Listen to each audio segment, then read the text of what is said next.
I will say good morning to everyone and welcome you all to Module 7. I know we flopped 7 and 8 this morning. And for those of you who I don't know, I'm Angela Christensen. I'll introduce our team briefly and then we'll kick it off. So I'm Angela, as I mentioned, I'm an associate engineer with Kittleson and Associates. I'm excited to talk ped bike safety today. I also support the FDOT State Safety Office in facilitating the statewide Pedestrian and Bicycle Safety Coalition. Like Nathan, I'm an FDOT alum. I previously worked in District 5 traffic operations and also in central office traffic operations. I am joined by Allison Woodworth and my screen is gone, but that's fun. Let me bring it on over. It's back. Always fun stuff. Allison is a planner with Kittleson, and her prior work includes 5 years with the San Diego MPO. Allison's got a focus on safety at Kittleson and has supported other FDOT safety work. Again, on our team, we've got Ryan and Nathan and Bree. So similar to previous modules, they'll help monitor the chat and chime in if and when questions arise. Speaking of questions, we do want to encourage folks to ask questions. So if you hear an acronym that's unfamiliar or you've got a question, we're in teams and we're good at this now, right? So please raise your hand, come off mute, pop a question in the chat, whatever you're most comfortable with. Good morning, everyone. So I just want to address the deja vu that you'll all be experiencing a little bit as we go through some of these slides. And we know that you're toward the end of a really long yellow brick road of virtual modules that we've had the pleasure and challenge of almost closing out. So thank you for making it this far and showing up today. And we'll do our best to nod to, but not belabor some of the things that you've already seen before. Maybe give you a pop quiz or two. And as noted earlier, today's session is being recorded to help us refine this academy. So we'd like it to be an interactive experience, and we will pause for questions and monitor the chat. So if anything is unclear, you'd like to know more, let us know. But ultimately, we just hope you learn something new and brush up on your bike ped safety know-how. So the Safety Academy is designed to give a person, regardless of safety or design experience, like a baseline understanding of safety issues on our roadway and what resources exist to address those issues, and to think critically about what designing for the minimum standard means for our users. This is our roadmap, and today we're going to focus on bicycle and pedestrian safety. Hopefully that's not a surprise to anyone. So in transit planning, we talk about the first and last mile challenge because every transit rider is a pedestrian or cyclist at some point in their journey. And I'd wager that everyone in this virtual room, even though I can't see you right now because my screen doesn't show you, walks or rolls at least some of their trips on any given day, whether that's to work, to the beach from your parking space half a mile away, ask me how I know, to the park, or to a neighbor's house. And these are the basic pillars around which we've structured today's academy. So we want to be able to understand the challenges of bicycle and pedestrian treatments, be able to understand what facilities should be constructed, understand how to address those bicycle and pedestrian safety issues, and also be able to think critically about user types and experiences. So let us know in the chat what else you hope that we cover today. And if we don't address it explicitly in today's presentation, we will pause for questions throughout, and hopefully we can address what else you want to know. Our jobs sometimes requires us to plan or design for a use case that we have yet to experience, whether that's for a mode that we don't regularly use or a skill set or ability that is different from our own. The default is to design for what we know. And our goal today is to emphasize the considerations that underscore and approach designing and planning for all ages and abilities. You've probably heard the refrain that safety doesn't happen by accident. What we do matters, and who we prioritize in our design matters. So we talk about every life matters, and yet year over year, we see the national trends. In 2022, over 40,000 people died on America's roads in all crashes across the country. That's about 117 people every day. So what does this look like for us in Florida? And so prior modules have highlighted the number of people who have died or suffered serious injuries on Florida roadways each day. We've taken those numbers from the strategic highway safety plan. And just in time for this module, we've got updated figures and information. Those numbers have changed slightly in the most recent 5-year analysis window. And so I want to ask you all, how many people do you think on average lose their lives in crashes on Florida roadways each day? And these are all crash types, not just pedestrian and bicycle.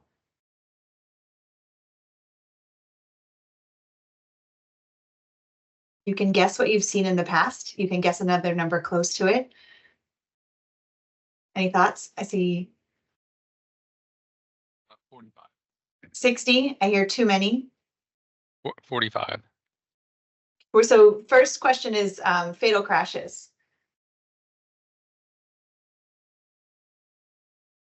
All right, and how many? So I'm hearing 45, I'm hearing Sorry. 60 Fatal crashes fatal for what period? per day Involving over a bicyclists? 5-year period of 2018 to 22.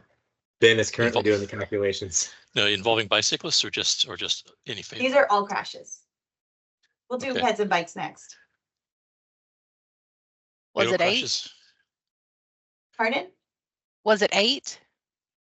8 is a good guess Statewide statewide, in a 5-year period? 5-year period, average per day. Average per day, okay. So we're seeing numbers kind of across the board. We've seen 4, 8, 45, 10. And so, Lois, you ask lane departures only. These are all crash types. How many lives are lost on Florida roadways in crashes of any type each day on average? And then we'll ask the same question about serious injuries. How many people have life-changing injuries due to their crashes? And the answers are on our screen now. Based on 2018 to 2022 crash data, 9 people die in crashes on Florida roadways every day.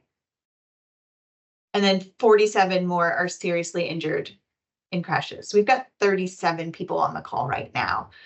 That's more than everyone on this call could be seriously impacted in a year's time. So this is an updated figure from what you've seen in the Strategic Highway Safety Plan. Previously, in the previous 5-year period, that was 8 fatal crashes and 49 serious injuries. So, on average, one of those serious injuries has become more serious, and we've avoided another. So the numbers have changed slightly, but what's our goal? It's 0, right? And so, yeah, thanks, Ben. Yeah, it's 0. So then let's think about pedestrian and bicycle crashes specifically. While we still have this slide up, let's think about if we're, this is showing all crash types.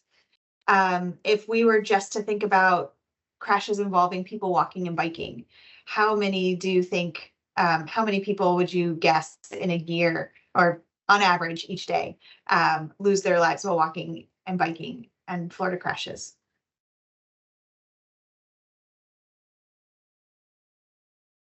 Seeing a 1.4 from Ben, very specific on the fatal rate. Any other thoughts? Carla's guessing 3, Silvana 2. Yeah, it's 3. So every day on our roadways, on average, 3 people lose their lives walking or biking on our roadways. That's, on average, that's 1 every 8 hours. That's like 1 person lost during our workday. And every day, 6 lives are permanently changed by serious injuries resulting from pedestrian and bicycle crashes. That's 1 every 4 hours on average. Of course, it's not happening like clockwork. They're not as predictable as that. But if we think about it in those terms, the 4 hours that you've spent in Safety Academy this morning, from 8 a.m. when you logged in until the noon when we wrap up today, that's 1 person seriously injured in a crash when walking or biking. So something also to remember as we talk through the crash data, all of the information we've got here comes from crash reports. And so the users in bike and pedestrian crashes include, the traditional ones you'd think of, people walking, biking, but also people in wheelchairs, people operating scooters within our right of way, or using skateboards, roller skates, inline skates. Those are all categorized in that non-motorist category that is used when we're looking at this emphasis area of pedestrian and bicycle crashes. And we know that Florida communities consistently rank at the top of the list of serious and fatal crashes for people walking and biking. So one might say, yeah, we have a lot of crashes, but we have more people on our roads because we're a fast-growing state. So let's look at this another way. If we compare the crash rates to miles traveled, we see that that crash rate, which is shown in blue, the blue line, is still increasing over the past 10 years. So that blue line is representing fatal crashes per 100 million vehicle miles traveled annually.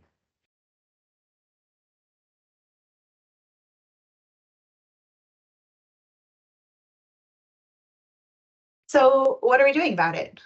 The state has done a tremendous amount of work around identifying ways to reduce these crash trends. I mentioned that I support central office and the helping facilitate the Pedestrian and Bicycle Safety Coalition. We've got a few representatives from District 4 and Katie and Claudette. I'll share that I was a member of the Pedestrian and Bicycle Safety Coalition when I worked in central office about 10 years ago. And hi, Claudette, I see your hand. I'm glad you're here. And so it's been really encouraging after being a part of that effort, taking some time away and coming back to see all of the items that have come out of this effort. There have been manual updates, policy changes, there's more design flexibility. We've got closer partnerships with local agencies. And so it's been really encouraging to see some of that work. And we'll talk a little bit more about it. From a data-driven perspective, we know that pedestrian and bicycle safety is one of the 3 main crash types that represent a large portion of severe and fatal crashes. You've heard about lane departure crashes this morning, intersection crashes last week, and then we're going to talk about ped bike today. You'll see here on the screen, pedestrian and bicycle crashes represent 7% of all injuries. But then when we look more closely at those fatal and serious injuries, we see a different story.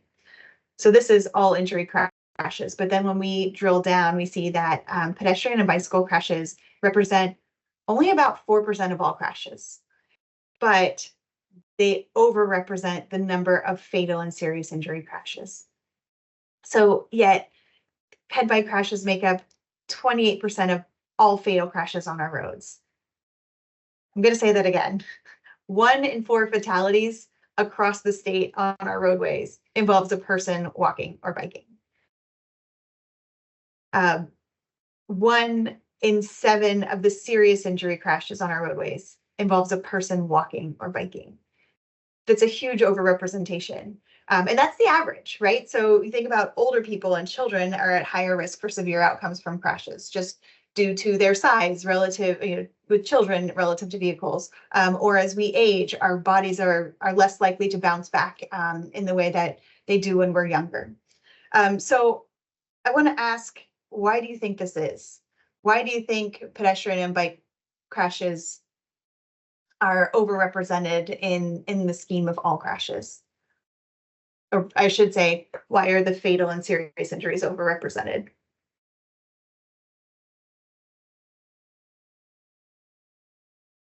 This is an opportunity if you want to come off mute, raise your hand, pop in the chat.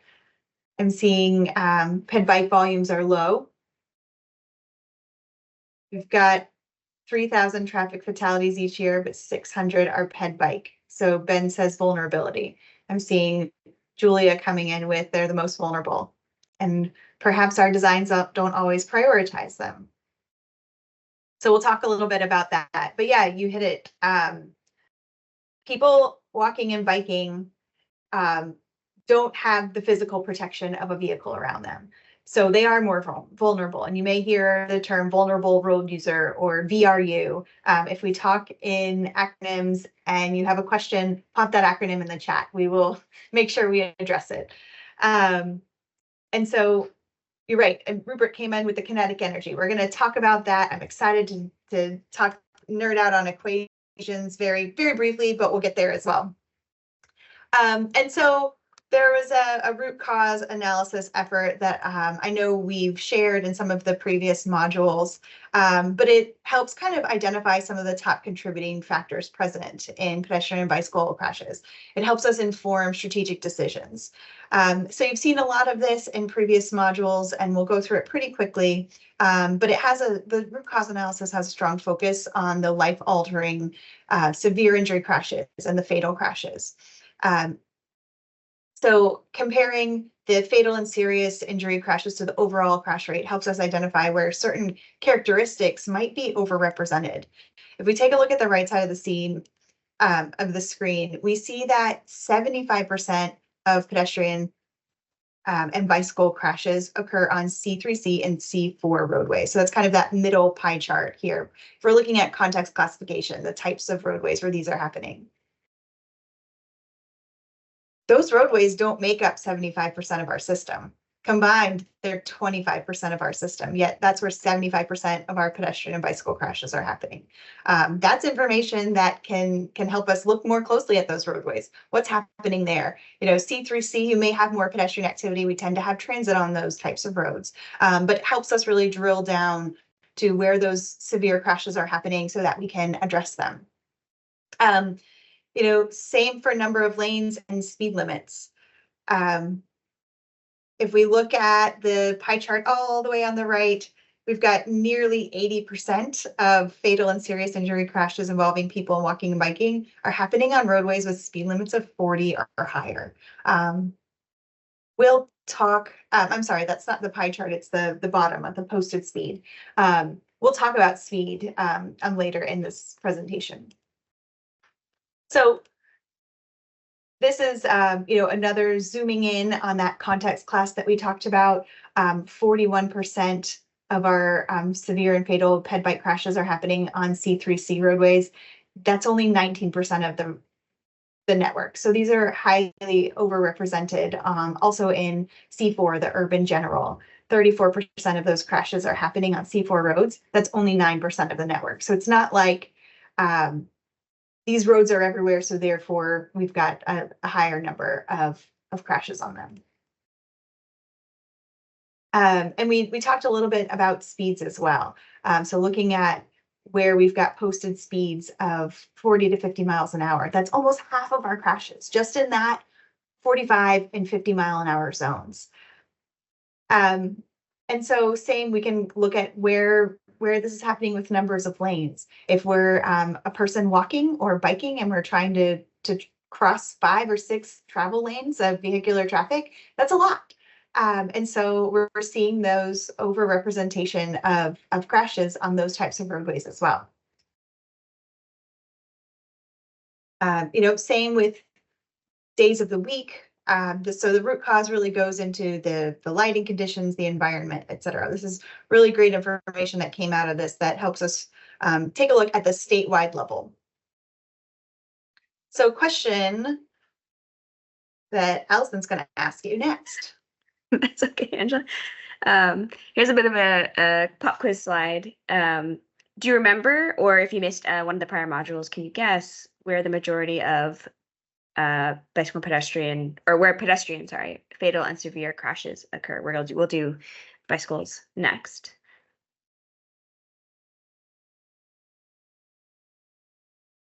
You think it's mid-block or at intersections? I'm seeing both come in the chat. We've got a guess for mid-block. We've got a guess, 3 guesses for intersections. Intersections is taking the lead.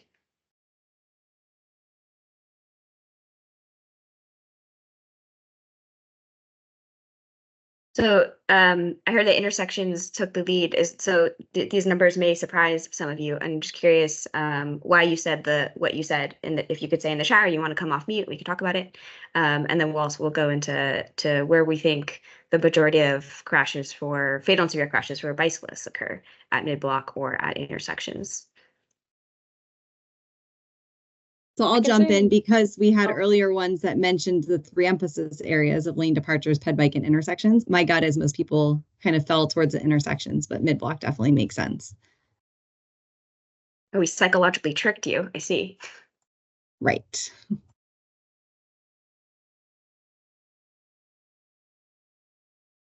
Okay, what do people think about for bicycle crashes?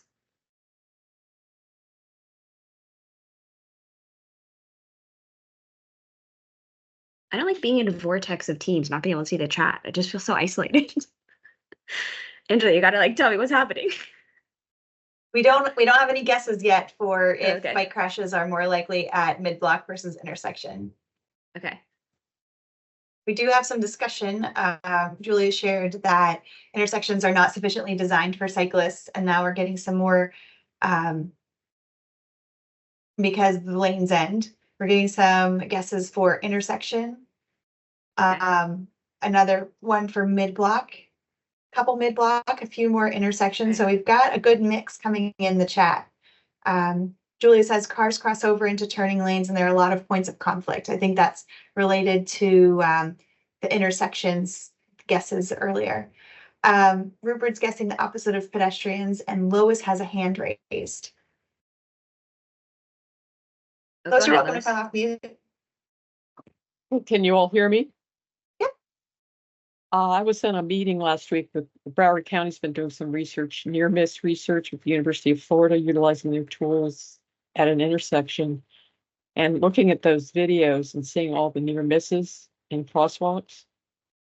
I think that's a whole other dimension to this. Fortunately, those people weren't hit or killed. But if you look at what happens in those using these new sort of mechanisms for identifying the near misses, it can add dimensions or nuance to the whole question. That's a really good point. And I think a lot of the data collection firms right now have that capability.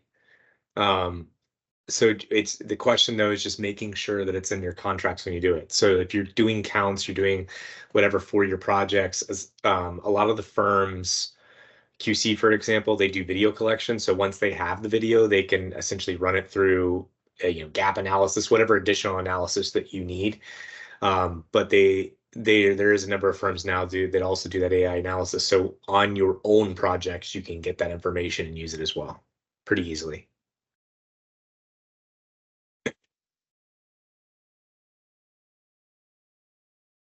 So we had a good mix of guesses on bikes. Okay. Yeah, so as you can see on the side here, it's 74% for pedestrians at mid-block, and similarly, the majority, although it's much more balanced, is 54% for cyclists, also at mid-block. And in this slide, we really wanted to reemphasize these numbers because while people walking and biking are all vulnerable roadway users, they're involved in different types of crash types because they use the roadway differently, as I think some of you kind of mentioned in the chat. So design should consider about how all vulnerable people use that facility. So we're going to go into a couple of narratives. So Florida has some unique challenges, including seasonal visitors and older drivers. True or false? Tourists cause most of Florida's fatal and serious bicycle and pedestrian crashes.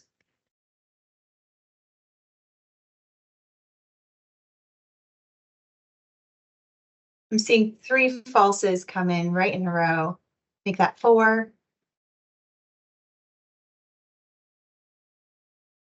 So there's a common misconception that Florida's high seasonal tourist population is a significant contributor to crash rates. In reality, the root cause analysis that we've spoken about found that 95% of parties involved in the fatal and severe injury bicycle and pedestrian crashes reside in Florida, and 83%, so again, a majority of those crashes occur within the driver's home county.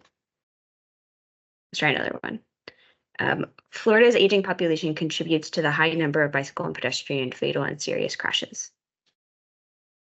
True or false?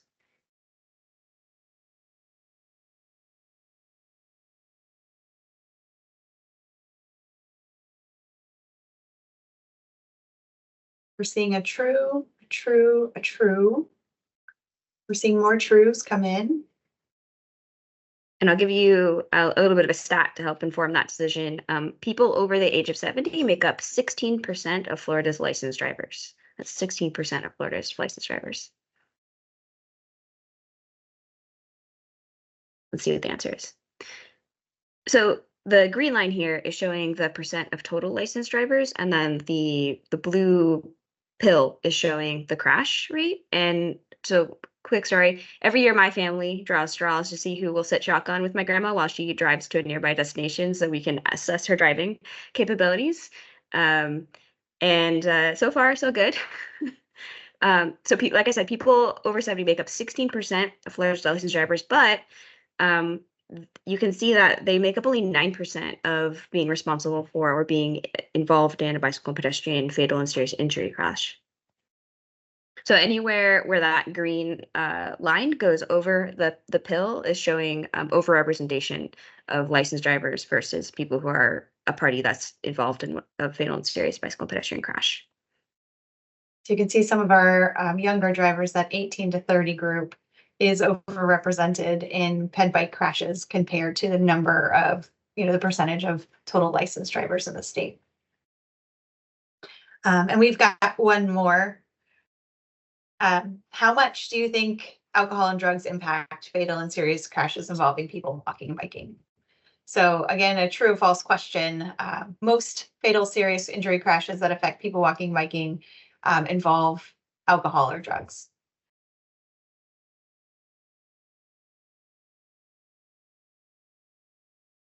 Seeing a mix of trues and falses coming in. I'm seeing distracted coming up as an alternate possibility. A couple more falses. Yeah, and this one's false. Sometimes we have a tendency to say, oh, those people are walking out from the bar, or they're riding their bike intoxicated. And when we look at the data, we find that 95% of fatal and serious bike crashes and 89% of fatal and serious pedestrian crashes had no alcohol or drug use confirmed in the investigation. So it's just people trying to get around. Just people trying to get around. So we're going to talk about our vulnerable users right now. Just people trying to get around. We'll talk about road allocation a little bit later on today. But first, we want to define who those vulnerable users are and what their needs are. So people walking are all ages and abilities. They're families, they're people with mobility needs, they're seniors, they're children. Similarly, people who bike maybe on wheels, but they all have different comfort levels and skill sets that influence how and where they get around their communities. So we just quickly look at this pie chart, which is using ACS 2022 5-year data. This adds up to about 40% of the population. So you can see the percentage of people that are over 65 years old, percent of people that are under 65 with a disability, and then the percent of people that are under 10 years old. It doesn't include people with temporary mobility challenges, like as if you broke your leg, or a disability that wouldn't be captured by census reporting. So it's important to kind of remember that this is like a baseline number. The people who design our roadways aren't always distributed in this kind of same way. It's not always reflected like this pie chart. We're often in that gray area. And it's easy for us to default to designing for other people in that gray area. The other people in the pie, in the colored part of the pie, represent our vulnerable users and the people that we should be thinking really critically for. It's also worth noting that when you design to remove barriers, you accommodate everyone on that spectrum. So I don't know if anyone is familiar with desire lines. You can kind of see this person here is representing a desire line. These are paths that can represent preferred connectivity or evidence of demand. So we design things in a certain way, but people may use them in another way. But there's also a struggle or desire lines that are more invisible. So there's how we design it and there's how people experience it. And a facility may be sufficient according to standards, but standards are often designed for the average or the person with a high mobility. When we don't design for everyone in mind, we might not make it as comfortable for some users, and we may actually discourage them from going somewhere entirely.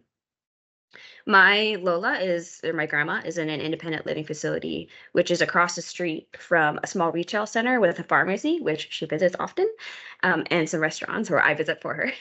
And I asked her once if she, well, she used to visit it often. I asked her once more recently if she goes to that little shopping center uh, with her friends, and she said no, because it's too exhausting now for her to cross that street because there's no median in between, no pedestrian refuge, which we'll talk about later, and the pedestrian walk time is too short. And so this is a street that I never thought twice about crossing, but it's, as I mentioned, directly across from the senior facility. So land use context might help determine that there needs to be something else in that street for the people who live there. This is a quick screen capture of a woman. It's a video that we don't have time to show, but she's attempting to cross this roadway, and it's uncontrolled, and having to basically wait for cars to acknowledge that she's stepping in and stepping out of the street, kind of unsure of herself. And eventually some bikers end up stopping traffic for her. And I found that it was a really powerful video, and it makes me think a lot about my grandma trying to cross the street. So essentially, what I hope that you take away from this story is that we don't want to make crossing our streets a gold medal and big event for anybody, least of all our vulnerable users. So quick pause for me and for everyone else.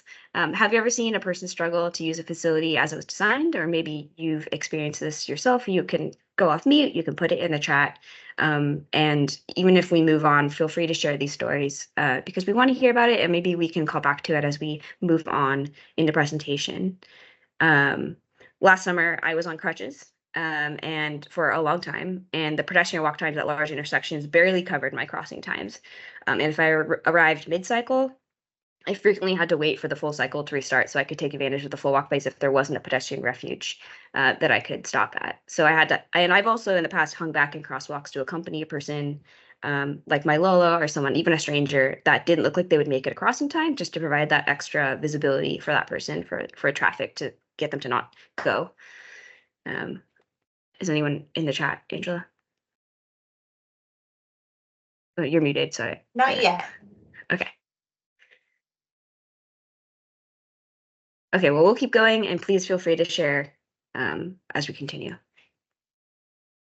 So some of you may have seen this graphic before. This is the concept of 4 types of cyclists that's used to frequently understand who might use or not use a bicycle facility based on how comfortable they feel using that facility.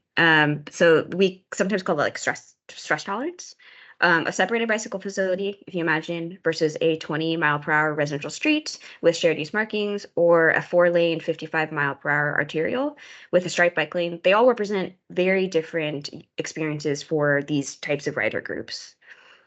There's a substantial piece of this pie, that black piece of the pie, which is not defined here, but is basically no way, no how will I ever get on a bike. But you'll notice that the largest piece of this pie is that 51 to 56%, which is the interested but concerned. And this group is more able or willing to get on bicycle infrastructure if it's high quality.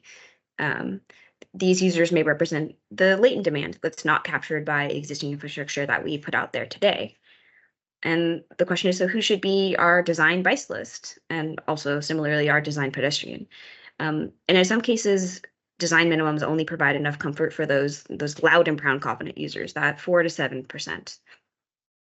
So as I mentioned stress tolerance earlier, stress tolerance can also be applied to pedestrians. It gets a little wonky, so I won't stress it right now. But when we design for the average walker, we may be impacting the mobility of someone who can't cross the street, as I mentioned with my Lola, or someone who's waiting in the heat for a pedestrian signal to activate, who might not wait as long as someone else. So I just want to like reemphasize that it's worth asking as well, like, who did we base that average or that standard on? In my Lola's case, the pedestrian signal timing was maybe sufficient for the average, but was context blind. It didn't consider that nearby senior facility. So as we continue to talk about what questions should we be asking as we design our facilities, we want to take into consideration what is the nearby land use and what are the nearby destinations that might hint at who our user types are going to be. So this boils down to 2 basic questions. Who are our users? What are their needs? So question for you all, thinking about all road users, raise your hand or drop in the chat if you've worked on projects that are regularly incorporating vulnerable road users. So when we design our roadways, we want to design a road that's safe for all users, including vulnerable users who are walking and biking. I see a hand up. Is it Geisha? Yes, this is. Do you have a story to share, or you just want to let us know? Yes, Oh, well, you've worked on. We've worked in programming projects that come from the locals, where we many of them are more geared towards pedestrian and bike facilities. So we hear all the different vulnerable users and the struggles, and we try to incorporate more accommodations for them to be able to cross the street safe or go to point A to point B. Great, thank you. Ben? Yes, and just an observation that, so I run the group here in Tallahassee where we have part-time analysts who read the crash reports and place them on the network so we can do our network analysis for targeting projects and improvements. And at one point we were trying to catch up with fatal crash reviews, and I had one of our expert analysts doing the fatal crash reviews in Dade County, and she came to me after this review with a proposal. She said, "Can we get old people crossing guards in Dade County?" Just based on her observation of the fatal crashes she was processing. Wow, that's really powerful because of the trends that she just saw in reviewing the data. Yeah. Thanks. Nathan, I see your hand is up as well. Yeah. So just a couple of thoughts. When we think about like where about pedestrians in the roadway, right? So, and I'll try to make this super quick, but thinking about the fact that the roadway, a lot of times the community was there before the roadway grew. So people were in the street getting back and forth, and then the roadway grew enough that it started cutting people off from how the community worked.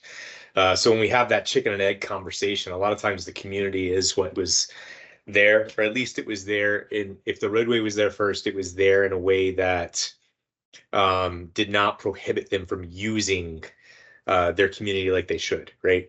There's also the idea of who your design pedestrian is, like just like we have design vehicles, who's our design user.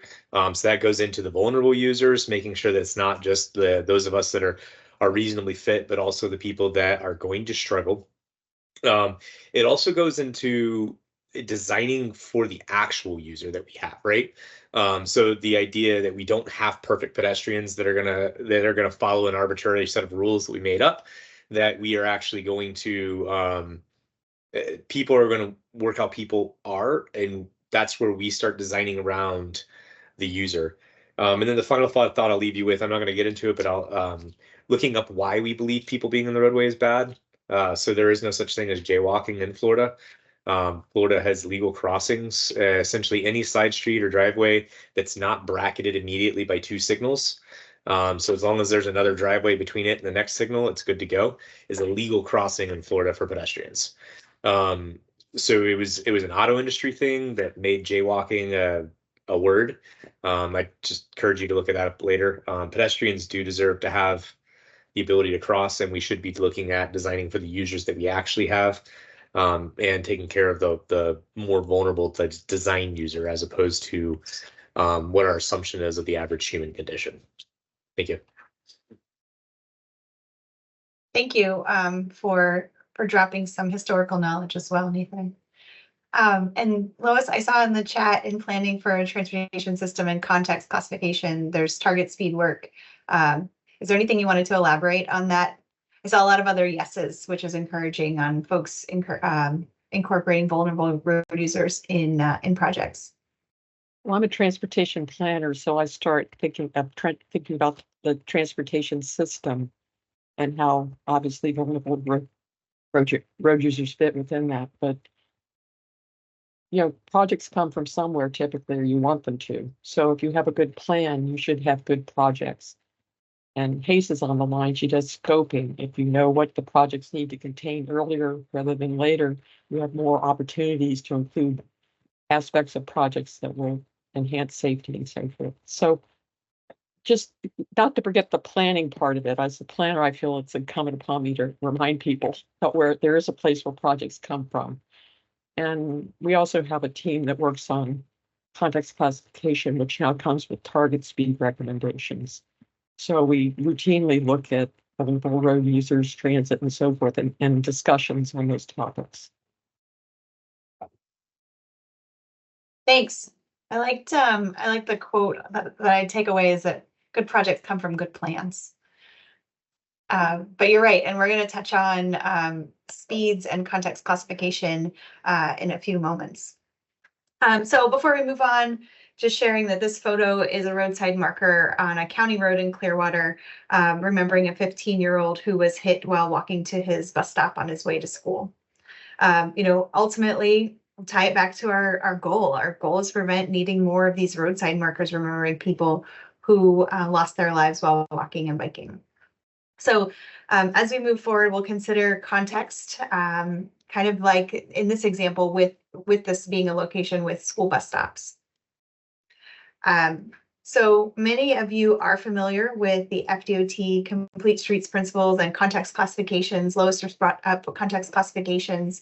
DOT adopted Complete Streets 10 years ago, and that's built into so many of the things that we do now. So just take a quick moment to review the FDOT mission statement. You'll notice that it focuses on providing a safe transportation system that ensures mobility of people and goods. It does not focus on moving vehicles. Along with some other goals that we have there, we focus on moving people and goods. Although the people and goods inside of vehicles are certainly an important part of the whole, our mission is to safely move people and things, whether they're inside of a vehicle or not. And so as part of Complete Streets, we note that context classification is a tool that can be used to categorize our roadways based on surrounding land uses and needs. Where this is not a Complete Streets training, so we're not going to go deep into all of those contexts, but they range from the natural lands to rural to suburban, all the way to the urban core that we see. And we recognize that Florida is a big state and it's diverse. So we want to take a moment to think about how complete streets look different by context. Complete streets aren't always the street with everything on them. You don't need to throw every tool in the toolbox on a street. You think about what's there and what's needed, who's using it, what's around. So if we look at the three examples on this screen, we see in a rural context, State Road 70, just east of Arcadia, we've got a 2-lane rural roadway. But then if you look way off separated on the side, there's a shared use path. That is, accommodating other users, but it's doing so in a way that is safe and far away from the high-speed traffic that we've got on this rural corridor. In the bottom left photo, we see an example of Sunset Strip and Sunrise, where we've got a buffered bike lane on the street and then a sidewalk over behind the trees. And then in our more urban downtowns, we've got an example of State Road 60 in Tampa, where we've got on-street parking, we've got separated bike lanes there along the corridor. And so these are all examples of how complete streets can look so different in different communities. So what questions would you expect to ask to imagine the user types and their needs on a roadway?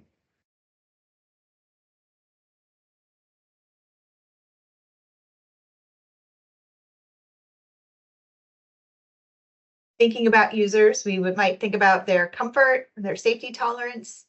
What are their specific needs? Do these needs change at night when we're looking at a roadway? Do they change with weather or with distance?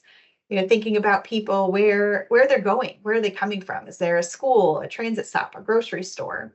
Other thoughts on questions you might consider when looking at a corridor?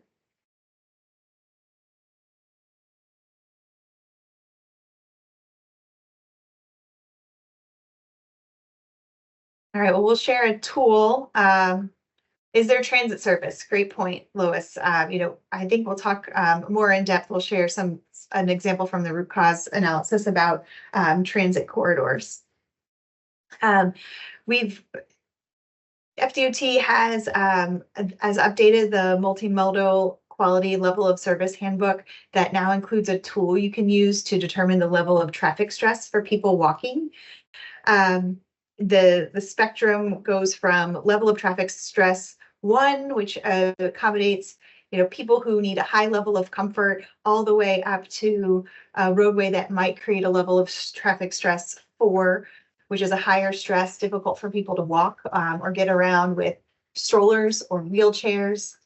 I'm seeing in the chat, some more thoughts on items we want to think about and questions we're asking. Last time people had issues getting to their destination or major spots, right? Where are people going? Where are they coming from? Sometimes it might be difficult to walk on sections of the sidewalk. Carla shared future uses. Yeah, land use changes. We want to design to make sure that our roadway accommodates what's coming in the future. And so we also have a tool within that multimodal quality level of service handbook. There is a pedestrian level of stress flowchart. So if you're working on a project, you could use this flowchart to find the level of traffic stress for people walking based on, if there's sidewalk, what's the speed limit? Is there separation from the roadway? And other considerations you might want to consider. If we want people to walk, we need to make it comfortable. We need to minimize out of direction travel. We need to reduce delay. We need to provide connectivity. And so thinking about all of these things together really helps us build out a system that helps people walk and bike safely. They also have similar information about biking level of traffic stress. So the handbook, we don't show it on the screen, but it also includes a flow chart for bike level of traffic stress. If you're designing a corridor and you want to take a look at what level of traffic stress am I creating? Who is the user that I'm accommodating on this project? There's a question in the chat about if curb and gutter would count as separation and or vertical separation. So Brad, is that a question about the flow chart for pedestrian level of traffic stress? Yeah, basically it was saying, yeah, on this slide. That's I was just wondering, yeah, if curb and gutter is a separation, it just, yeah, it drastically affects how our roadway network is seen in the terms of this flow chart. I'd have to look more closely on what is included in this manual, but curb and gutter is a type of separation, but I believe that this is more referring to the lateral distance. So how far your pedestrian path is from the roadway where travel lanes are. Physically separating the people in distance from the traffic on the roadway. That's a good question, and we can check on that. Thank you. Sure. And so we're not, here to go deep into all of the manuals, but there are, in addition to the multimodal quality level of service, Lois already shared in the chat that FDOT multimodal transportation site impact handbook comes to mind. Yeah, that's another good resource that's within the department. There are others, context classification guide, of course, the design, the FDM. Then nationally, there are resources from FHWA, from NACJO, and something to remember though is that this, of course, is not a comprehensive list. And we've touched on this in previous modules and a little bit today as well. But remembering that the standards are often the minimum. So many of these resources can help us think about things in a way that we can help accommodate users beyond just that minimum. We don't want to get into the habit of saying, well, we followed the standards, so therefore we did our best. we want to try to think about who's actually using this roadway so that we're preventing crashes. So thinking about accommodating all users and complete streets, what challenges have you faced when considering vulnerable road users and constraints? We heard that, many of the folks on the call are including vulnerable users in their projects. So have you encountered some challenges along the way? Right of way, Billy shared. Yep, more right of way constraints.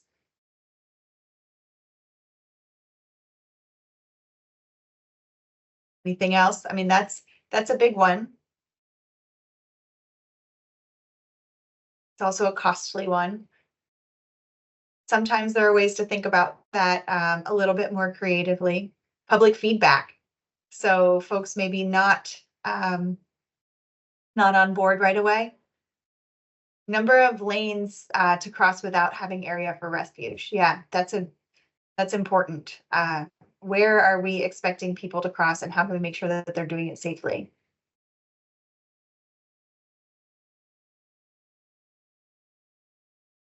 Nathan, your MOEs, can you elaborate on your 3-letter acronym? Measures of effectiveness. So we've had this discussion in the past about what we want to prioritize is what we do, right? And making sure we understand our priorities. So if we set measures of effectiveness that are based on vehicular performance instead of pedestrian safety, and that is our priority, then sometimes pedestrian safety is going to take a back seat. That's like with the lane repurposing guide, just using a more dramatic example for to discuss. If you have an 8-lane facility, but you don't have facilities for your pedestrians, your measures of effectiveness have probably affected that. Because your measures of effectiveness have widened the facility to the point that cars are the priority. Because with an 8-lane facility, there's plenty of space to have separated facilities. We've just made the decision to prioritize vehicular throughput as opposed to, say, pedestrian accessibility and safety. Yeah, so thinking about how we're grading ourselves, what gets measured. What gets measured gets done. Yeah, I see also roadway user education. So whether that's for people walking, biking, driving vehicles, and there's been some effort on that. The Alert Today program has some outreach, and I know districts have also created some of their own. And so if you identify like a specific challenge that you're having in your district, work with your reps on the Ped Bike Coalition, because there's a chance that educational materials have already been created somewhere in the state, and we can share those. But then the next level is, getting that information from our brains or from a tip card into getting it into the hands of users. And there's one more comment before we move forward. Lois just shared balancing fairness across modes of travel. So how long do pedestrians have to wait to get a walk signal? So thinking about pedestrian delay, kind of like Nathan just mentioned, we often think about level of service for vehicles, which is based on how long they're waiting at a traffic signal, especially mid-block crosswalks. So we're not measuring it in the same way because we're not looking at like a standard cycle length, because they're just waiting for a gap in traffic. Thanks for sharing that.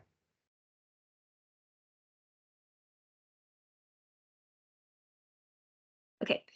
Before we get into the more technical aspects of some of these countermeasures and design, we just want to touch on what taking a context-sensitive approach looks like and what questions that we might want to start asking ourselves.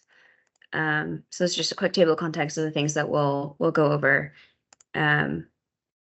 But just another reminder that streets should be safe and comfortable for everyone of all ages and abilities, and that's what makes them able to get around, to get to the things they want to do and the people they want to see and access their essential needs. So first, we think about people walking. We think about sidewalks, right? That's kind of the standard. FDOT requires sidewalks in most of our contexts, but also offers the ability to add them where we know that there's demand. So we're not limited to only requiring sidewalk in these contexts.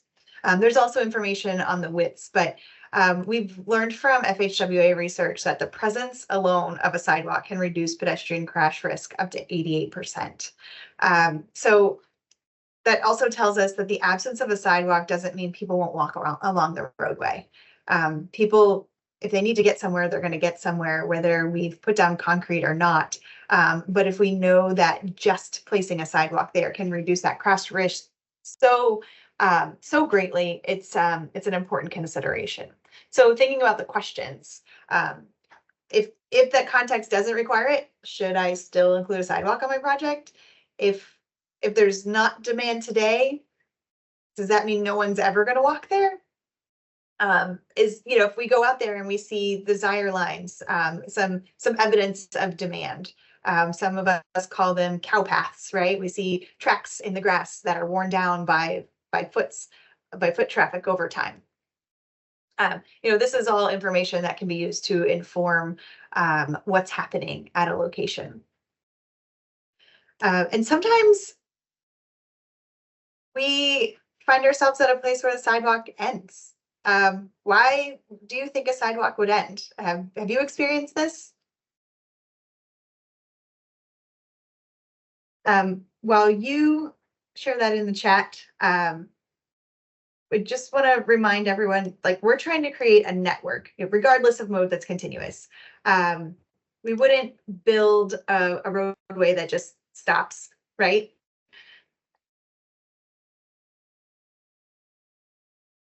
So we have Ben's thought that maybe someone ran out of budget for concrete, but individual property ownership is part of the answer to this question sometimes, or a developer that was only required to build so much. Yeah, so sometimes sidewalks aren't considered part of the roadway, but they are considered part of the development along the road. So sometimes we are in a situation with whoever's developing the property decides whether to include a sidewalk, or they're required to when they come in and develop, but we have to wait until all the pieces come together for future development to fill in those gaps. And it can be tricky for someone who is trying to use that facility on foot. And then we can see sometimes people still need to get around. And so you can see in this picture, someone is pushing a stroller on the shoulder of the roadway. But if you look to the right of the curve, you can see other people have worn down the grass along the roadway. There's clear desire here for people to be able to use this walking, but this woman's pushing a stroller. That can be pretty tricky outside of a nice smooth path. So crossings, unless we're traveling in one direction for miles, we eventually need to cross the roadway. And so FDOT has some standards on where and how to provide crossings for people walking and biking. To echo something that Nathan had shared, it's not illegal to cross a street on foot unless you're directly in between two signals. Even so, if you're making this legal crossing, we encourage people to be cautious, of course, take the extra care, make sure drivers see you and are able to yield to you, kind of like when walking or stepping into, you had a marked crosswalk. But where we know people are crossing, we should think about the safest ways to accommodate that movement. So let's take a look at an example in Tallahassee. Great. So this is an example of a location in Tallahassee. The land uses in this photo there's a gas station and a convenience store on one side, and there's apartments on the other side. And unfortunately, this is the location of where a 13-year-old boy was struck and killed with his family as he was trying to cross the street. It's a 4-lane road, and it has a median, but there's no crosswalk near the crash scene. So when we think about a situation like this, we want to think about what are the land uses. You can't see a desire line necessarily on the concrete, but sorry, my alarm is going off. But clearly there is desire.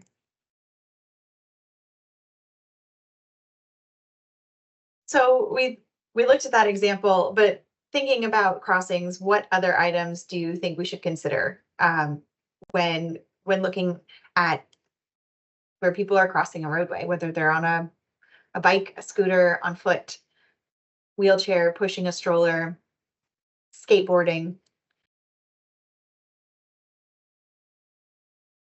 So, you know, we've shown on here, this is a picture of someone crossing the street in Fort Lauderdale. Vertical alignment, that's a good point. Thinking about how the roadway is designed, how people are getting across it. We want to think about, are there already designated places where people can cross the road? If so, how far away are they? You know, are there destinations that would reduce that tolerance? So if it's right across the street for me to get straight to that grocery store from my apartment, am I going to go down, you know, quarter mile out of my direction of travel to go to that legal crossing, or that marked crossing, if you will, to get where I'm going?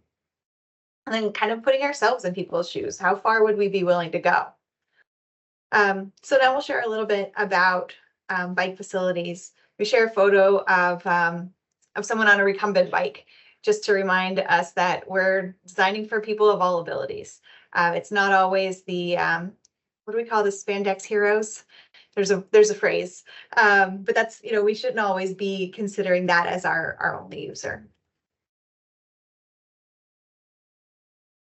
We talked about stress tolerance for people biking a little earlier in this presentation, and a substantial factor weighing into someone's level of comfort on a facility is their separation from vehicles and roadway operating speeds. We talk about separation a lot in this presentation. Bicycle facility selection requires balancing those roadway limitations that we've talked about and user needs. There's a quick note that the FDM, so we're talking about shared use lanes, bike lanes, paved shoulders, separated bike lanes, and shared use paths. The FDM also does include a section about bicycle parking, wide curb lanes, and keyhole lanes. But we haven't included those just for time today. Just to note that wide curb lanes are those 14-foot lanes, like on a curbed roadway, which allow vehicles to pass people biking while staying in that same travel lane. Wide curb lanes should only be used on those 3R projects when they're the only practical option for a bicycle facility, and they shouldn't be used on new construction. So safety, comfort, connectivity, directness, cohesion, attractiveness, unbroken flow, you can see those 7 principles here. They are critical to how comfortable someone feels when they're biking on a network, because we're talking about a network. And as noted, again, a lot of these are really similar when you apply them to pedestrian networks as well. That figure on the right provides guidance on how the roadway volume and vehicle speed can be considered to determine that preferred bikeway type.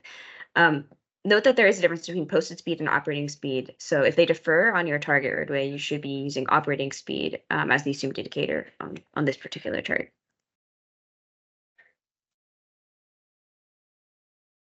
So we have shared lane markings, sometimes known as sharrows, that are often used to help cyclists position themselves at the right location within the roadway. If the lane is not wide enough for a vehicle to safely pass a person biking, you can sharrows might be an option to help cyclists put themselves in the right spot, kind of to take the lane, so that drivers know they need to wait behind them. Some of the considerations, they may be appropriate on shared street, or where the lane is too narrow. And typically they're on lower speed roadways, 35 mile an hour and lower, and where we've got lower volumes. They can be used to fill a gap in an otherwise continuous bike facility. So if you've got a shared use path that leads to a bike lane, and you've got a gap where you're just trying to get people between and provide a continuous facility. So if someone's riding a bike, they're not just stuck for a little while. Sharrows can be an option for that. And so asking ourselves if this is something that we're considering, is there a complex environment where a sharrow could reinforce the bike travel path to remind folks this is where you want to go? Is there on-street parking? Something that I think was mentioned in the previous slide, but I didn't say. Sharrows help position cyclists out of the door zone. So if someone's riding a bike on this roadway in the picture, we don't want to push the cyclist over directly next to the parked vehicles, because if someone in that vehicle opens their door unexpectedly, that is a collision type that could be avoided. Bike lanes. So I think we all, we know what we're talking about when we say bike lanes, but in the next couple slides, when we talk about bike lanes, we're including both standard and buffered bike lanes. So when I say a buffered bike lane, a traditional bike lane can be enhanced with a buffer. So that is providing additional separation by pavement markings. So it's your traditional bike lane that tends to have, 3 feet or so of additional striping to provide some comfort, separating cyclists from passing traffic. So we've got our standards. We kind of set these up. I'll share as we go through these. Our standards on the left and additional questions to think about. Our standards is this is kind of the minimum. This is what you want to think about. But don't forget, where are people biking to and from? Are they traveling the whole corridor? Are there other connections? What is this like in terms of their use? What's happening on the corridor? Are there high volumes? Is there high speed, or is it a lower speed and more pleasant environment? That really can inform what type of facility we want to put on a corridor. I'll draw our attention to the last bullet on the standard side, though, that there is guidance to consider a different bike facility type on roadways where we have speeds over 30 miles an hour. So considering some additional separation, so a separated bike lane or a shared use path, which we'll mention in a moment.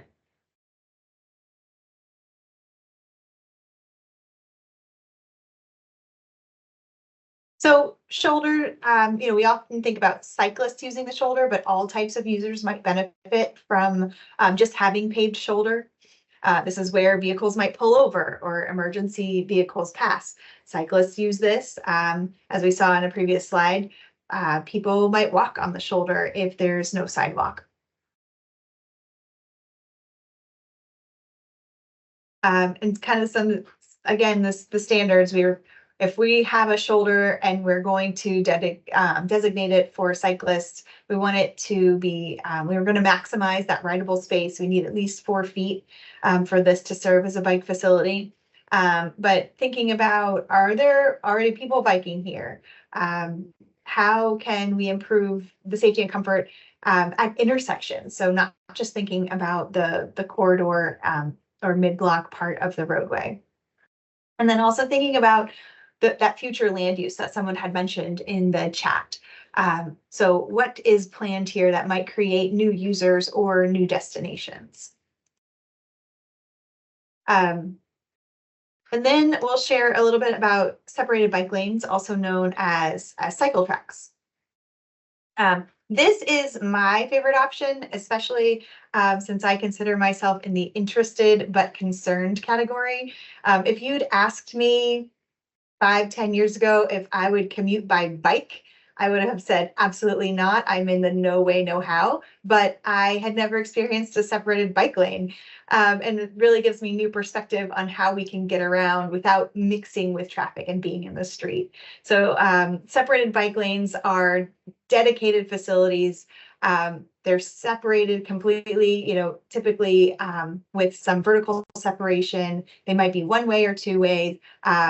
And tend to give cyclists a little bit more comfort. In this photo, you see, in addition to the vertical separation provided by the flex post, there's also on-street parking, it appears, that is providing additional separation between this bike lane and the travel lane.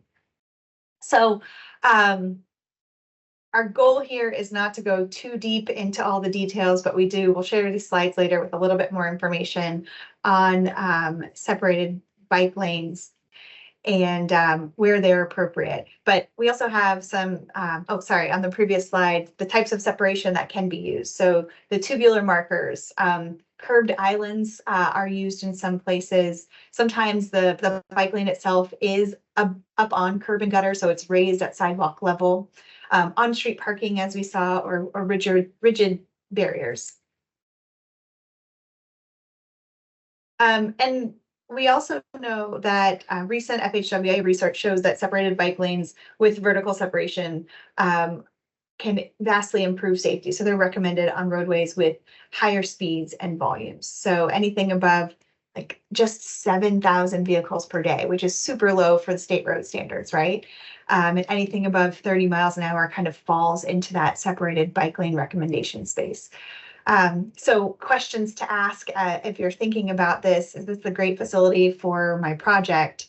Well, question that comes up, is there right of way? Is there space to have a continuous path? Like, okay, well, if we have right of way for just a little piece of a separated bike lane, is that going to provide the right experience for people who are using this? And maybe not just stopping there, but thinking critically, instead of just always thinking going out further, is there something we can do with the existing space to allocate it so that we do have space for a facility if we know that this is a priority? And of course, also, who's the user type? If we know that there's a lot of pedestrians who would also be using this space, maybe we consider a shared use path instead of a cycle track or a separated bike lane. And then also, of course, thinking about the roadway context. If you are considering either a shared use path or a separated bike lane, and you have a choice to put it on one side of a roadway or the other, think about how many conflicts points might be created by driveways or intersections. You might have an opportunity to put it on the side of the roadway that has less development or just fewer driveways to prevent more conflicts. This is a photo of a quick build project that installed a separated bike lane on Corinne Drive in Orlando. So you might, we've got before and after photos of this corridor. Because this was quick build, you'll see that these are more temporary materials, right? It's a pilot project where they use chalk paint instead of thermoplastic for some of their markings. But as you can see in this photo, they've had really great success with getting people to use it. This is the photo of Bike to School Day, where they had tons of people come out and use this. And it was an opportunity that they recognized that there was a school nearby and talked with the community and found people were interested in biking but didn't feel safe on this roadway. So then we'll go into shared use paths, which are separated from the roadway completely. These are sometimes known as multi-use trails. I think in some place we even will have like rail trail projects where we've got pedestrians and cyclists who are walking, biking, rolling, even riding, riding horses. Sometimes horseback riders may be using shared use paths. And so some of the standards, this, within the FDM, it talks about context classifications where this would be most appropriate in some of our more rural, but even to the suburban, but also includes considering a bike facility and sidewalk combination, or considering, a combination may be more appropriate in other context classifications. So there may be other places where this makes sense. If a shared use path might not be the most appropriate if you know that you want separation between modes, because on a shared use path, you've got people walking and biking in the same space. I think I hit on some of the other caveats already. I'm going to do a quick pause after this slide just to see if we've got questions. And again, with the shared use path, similar questions as the separated bike lane. Do we have the right of way? Can we be creative about the space that we have to make this work? Sometimes if we're looking at buffered bike lanes in two directions on a roadway, we might be able to reallocate that space to a shared use path if we know that it would increase the comfort for the types of users that we have out there. And so also thinking about the future uses along the corridor and making sure you've got some visibility around curbs to accommodate shared users in that space. So I know we just shared a lot about these facilities, wanted to see if we've got questions about what we've covered so far.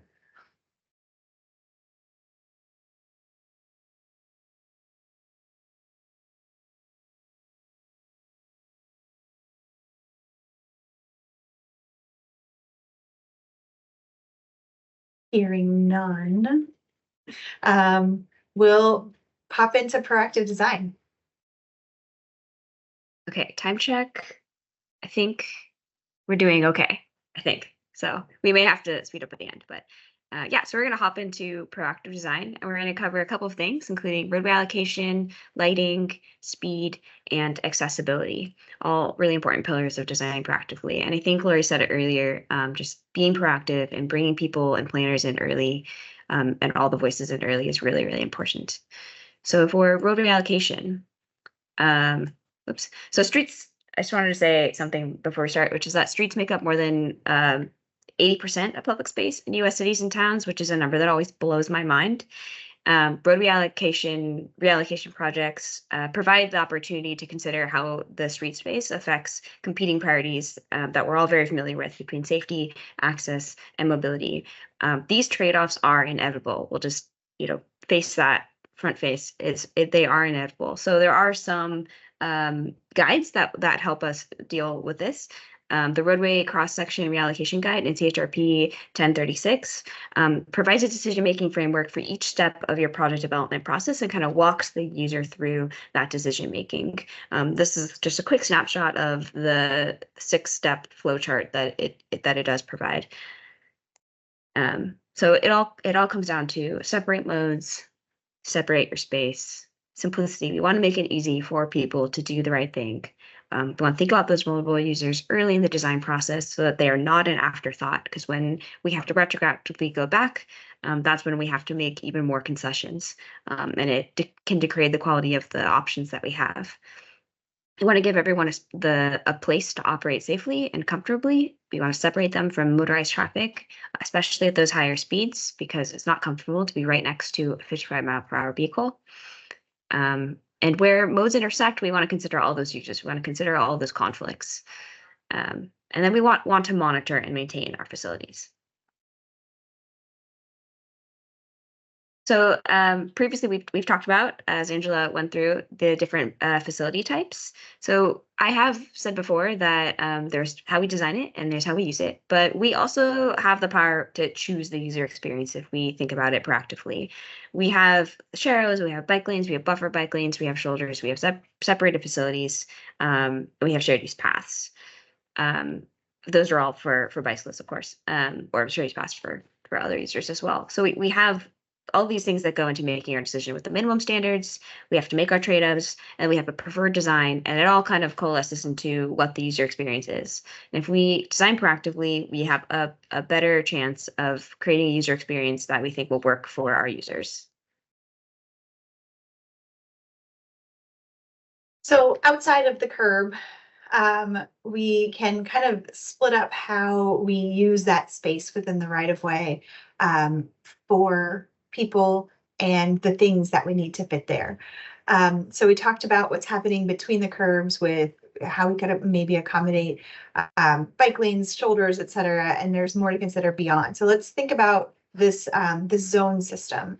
And I'll share an example.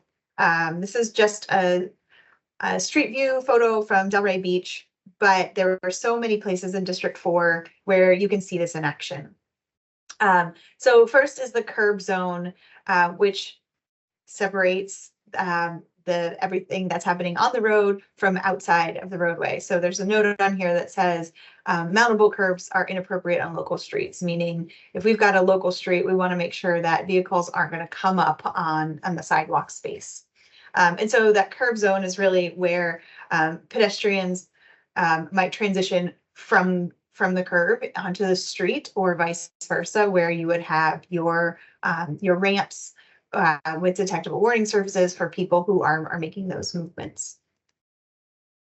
Next, we have the furniture zone. It is not always furniture.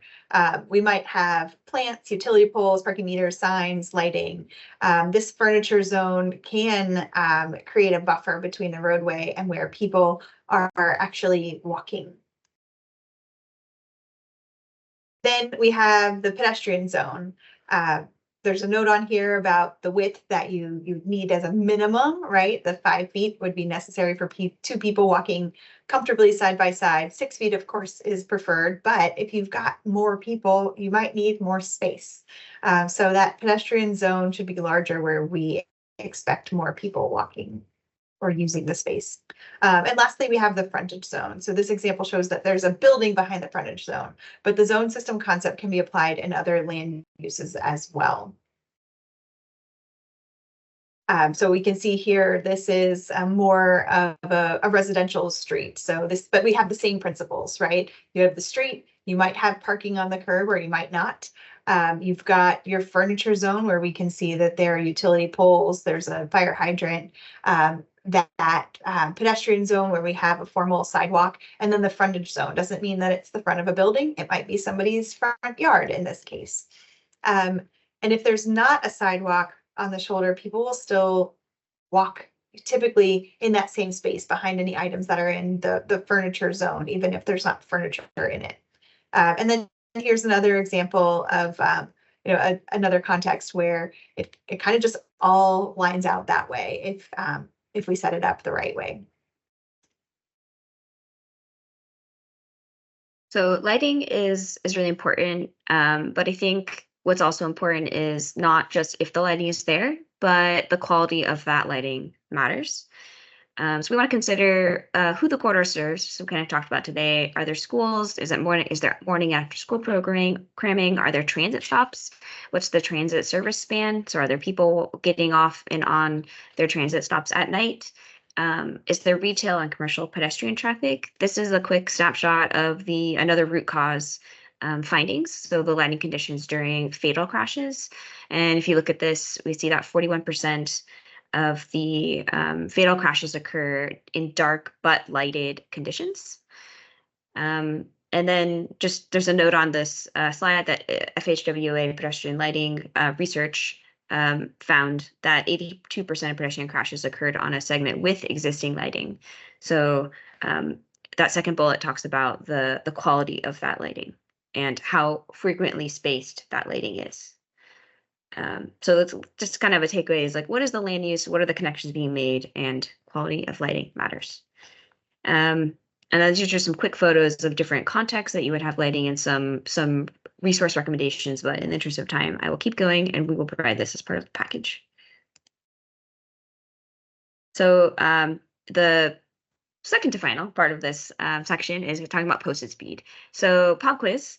I put the letters on this slide. So A, B, C, D. What do you think the speed is on these different corridors? They all are different places, but they all look pretty much the same and they operate. They seem, how do you feel like they operate based on these pictures? Or I should say, what is the posted speed? Because operating speed, the speed are different. And I'm going to show you what the posted speed is. So we're seeing some numbers, some guesses come in. We've got a 45, a 40, 45 to 50, 50 miles an hour. We've got a 35. So I'm not sure if these are guesses on what the operating speed might be or what the posted speed might be. If you think that they all have the same speed, or do you think that, maybe they have different posted speeds? You can even label your guesses with A, B, C, D. But we're getting some more like 35, 55, 50s. Oh, maybe a 35 posted. That's a pretty big range that people are guessing. Yeah. And you would be right. It's a pretty big range. So even though these corridors look relatively the same, the ones on the right, so B and D, are both school zones. One is posted at 25 miles per hour and one is posted at 35 miles per hour. But the ones on the left are 40 and 50 miles per hour, even though they're as posted speeds. So this is something that you probably can experience as you yourselves are driving down streets and seeing the posted speed potentially change, but the roadway context hasn't changed at all. And why do we talk about speed? speed is the single most important factor in determining injury severity. All crash types are less severe with lower speeds, not just crashes with vulnerable users, even though we are focused on vulnerable users today. Speed also determines where a pedestrian's head typically strikes a vehicle during collision, as you'd see on this graph. But it's also important to note that the size of the vehicle and the height of the pedestrian, such as children, does influence the impact location. So I want to speak a little bit more about that last point, and that speed management matters. I think most of us have seen the image on the left, or at least a version of it. The faster the speed, the stronger the force, the more likely we won't have survivable outcomes of a crash with a person who is walking, biking, doesn't have the protection of a vehicle. The kinetic energy equation on the right is the reason for this enormous difference with a small change in speed. I think, Rupert, you brought up kinetic energy at the top of the hour. This is where we're kind of saying similar information on the two sides of this slide. One is visual and one is for the math people in the room who like to see the why behind it. So if we look at this equation, that kinetic energy is half the mass times velocity squared. That's your speed. The speed squared in the energy formula means that the speed is exponentially important. So as that speed goes up, it makes such a huge difference to the amount of kinetic energy that's involved in a collision.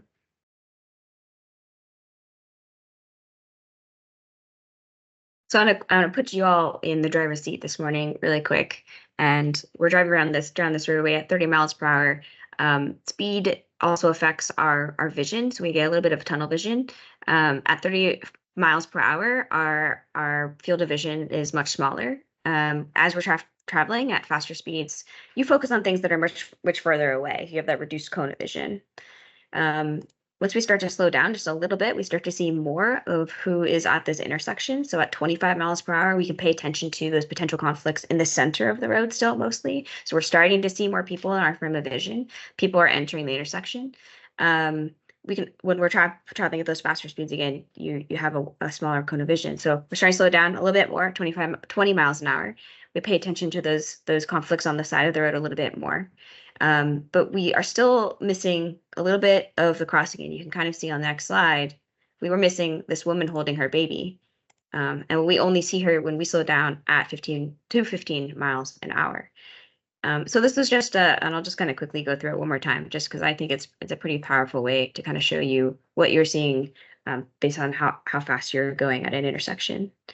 And then finally, this almost goes without saying, but speed and safety outcomes are different by age. So the older you are, the more vulnerable you are. They do have worse outcomes in crashes, but regardless if you are getting hit at 50 miles per hour, it really doesn't matter if you are a senior or you are 15 years old.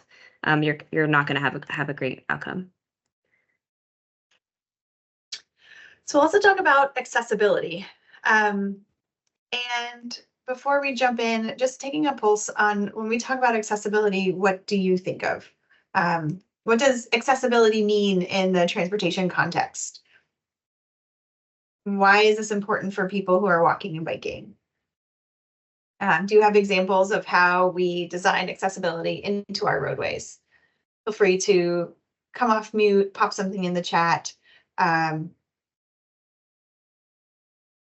Share your thoughts on how accessibility has been a part of your work.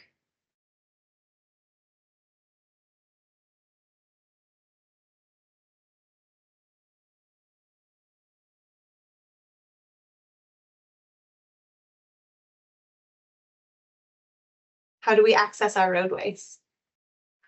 We see standard curb ramp to provide access throughout the corridor on surfaces that can be walked on. Yep. So that ramp is part of the accessibility. Easy and convenient to get to for all users. The ability to reach desired destinations. So that connection with land use and transportation, more approximate destinations, supporting more walking and biking. We've got that we can all participate regardless of how physically capable we are. So bringing in the physical abilities to accessibility. Repairing broken sidewalks. Yeah, making them accessible. Right, and so these are all great examples. And accessibility takes a couple forms. So ensuring that all people have access to our facilities. And we need to also comply with the Americans with Disability Act and the public right-of-way accessibility guidelines. So I'll share a little bit of info. This, so some of you may have heard about PROAG, that pedestrian a public right-of-way accessibility guidelines. It was updated last year. It includes a framework for providing greater consistency and predictability in design of public right-of-way. And then with ADA and PROAG, we have a few things that we want to make sure that we're considering. So thinking about pedestrian access routes, how people are getting around, alternate routes if there's a location that is blocked. And accessible pedestrian signals, how people with low vision are experiencing our traffic signals as they're waiting for the walk sign. Considering how we're designing our crosswalks and making them visible to people who need to use them. Transit stops, ensuring that they are accessible to people who might be using devices that support their mobility. And also thinking about on-street parking. So this is not an ADA training. There is a District 4 ADA coordinator who I believe is named Irsh. I don't know if I'm pronouncing that correctly. But that is going to be your go-to person in District 4 to talk about ADA on our projects. But maybe some things to think about, so a few questions as you're looking at a project is, how would people of all ages and abilities navigate this space? Could someone reach a push button from a wheelchair? You know, if someone is in a wheelchair on the sidewalk, can their arm reach and push it to activate the signal? I apologize, there is a window washer right outside, but luckily you can't see that but you might be able to hear them. So could someone cross this roadway in one pedestrian phase in the signal timing? And could they detect a change in the facility? So thinking about if someone's walking out into the roadway, would they be able to detect that something is changing there? We see a couple examples in these photos. There is a refuge island that might not be accessible to people. There's a push button there. So if I am in a wheelchair or pushing a stroller, is it going to be reasonable for me to get up on that curb space to access the push button? At the photo on the right, we see a sidewalk that is really difficult to get to the push button because it's full of dirt. And then in addition to just in our everyday activities, we want to think about temporary traffic control, formerly known as maintenance of traffic. So it's really important to maintain a travel path for people walking and biking during maintenance and construction. Thinking about this in other terms, can you imagine if we had a construction project and we didn't keep the vehicle travel lanes open? It might be quicker for the crews who are performing that construction, but drivers would lose access to their destinations in that time. And so the same goes for other modes. If people are using our facilities, we want to think about how they are doing so. And so we've got some examples of poor placement of temporary traffic control signs and some good placement of temporary traffic control. Can anybody tell me what's going on in these photos and maybe what's not desirable in the images on the left?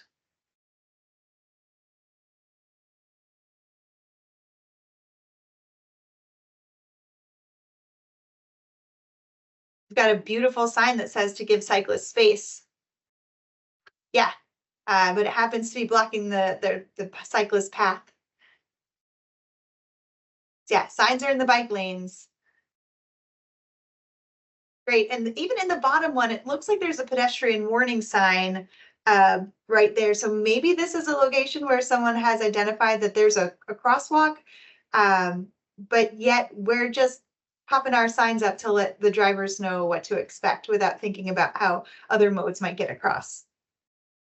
And then we've got an example of a detour sign showing if there's a bike lane or a sidewalk closed ahead, we want to make sure that people who are using those facilities know where to go in the meantime. This is something I noticed most about 6 years ago when I was spending a lot of my time pushing a stroller around. If there are locations where sidewalks are closed for construction, and I had to just like cross the street with very little advanced warning. When this becomes personal and you experience it, it makes more of a lasting impression. So thinking about how critical this is for people who are getting around on foot or on bike. Thinking about how the FDM also requires that we include accommodations for people who are, pedestrians, bikes, and transit. It also says that ADA requirements apply during temporary traffic control. So we want to have provisions that provide the same level of accessibility as the existing facility during maintenance and during construction. So this street view happens to show the importance of accommodating cyclists during construction. This is in St. Pete, where District 7 was constructing a two-way separated bike lane. You can see on the right side of the roadway. And this is a really highly traveled route. So even while that bike lane was blocked with some construction materials, people continued to ride during construction. So we want to think about our users and not assume that they will just disappear while we're making changes to a roadway.